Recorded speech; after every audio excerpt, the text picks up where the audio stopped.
కేంద్రీయ విశ్వవిద్యాలయం ఆచార్యులు డాక్టర్ శరత్ జ్యోత్స్నారాణి గారు వారి కోణంలోంచి పుస్తకాన్ని పరిచయం చేస్తారు.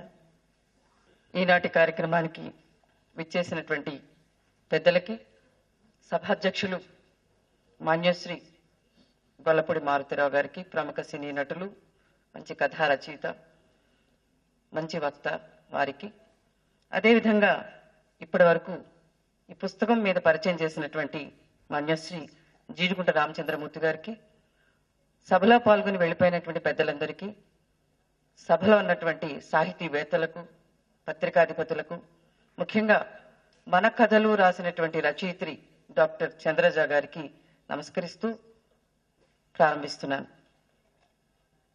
మనకి మన కథల గురించి ఇంతవరకు చక్కని సమీక్ష చేసినటువంటి మాన్యులు రామచంద్రమూర్తి గారు చక్కని కథలను పరిచయం చేశారు.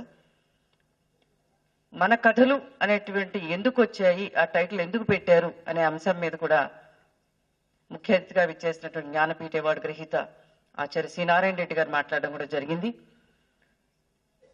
నిజంగానే ఇవన్నీ మన కథలే.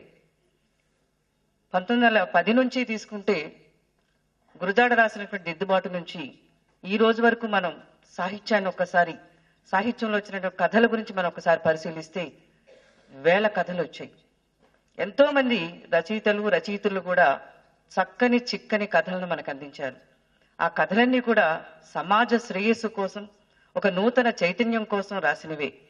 ఒక్కొక్క కాలంలో ఒక్కొక్క సమాజంలో నడుస్తున్నటువంటి సాంఘిక చరిత్రను, సామాజిక నేపథ్యాన్ని, సమకాలీన చరిత్రను, సమకాలీన సమస్యలను మనకు అందించారు అందరూ కూడా. అదేవిధంగా ఈరోజు ప్రపంచీకరణ నేపథ్యంతో వచ్చిన కథలు ఉన్నాయి, స్త్రీవాదానికి సంబంధించిన కథలు ఉన్నాయి, దళిత వాదానికి సంబంధించిన కథలు ఉన్నాయి, ముస్లిం వాదానికి సంబంధించిన కథలు ఉన్నాయి. అనేక కథలు రాస్తూనే వస్తున్నారు. అవి అందరికీ కూడా అందుబాటులో ఉన్నాయి. అవి అందరినీ కూడా ఆలోచింపజేస్తున్నాయి. ముఖ్యంగా చంద్రజ గారు రాసినటువంటి కథలు, ఈమె గురించి నేను చెప్పక్కర్లేదు. ఇక్కడ కూర్చున్న ప్రతి ఒక్కరు కూడా ఆమె నేపథ్యాన్ని, ఆమె రాసినటువంటి వైభవాన్ని, ఆమె చేస్తున్నటువంటి కృషిని మనం తెలుసుకున్నాం. ఈ కథల్లో నాకు బాగా నచ్చిన కథలు ఇవి నిన్ననే అందించారు రాము గారు. మా ఆనందరమ్మ గారు రాలేకపోయారు. నేను కూడా ఆనందరమ్మ గారు మనవరాలి పెళ్లికి వెళ్ళాలి, కానీ నేను ఇక్కడ ఉన్నాను.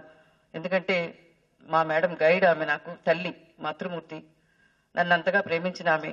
కానీ నన్ను రాముగారు పిలిచారు.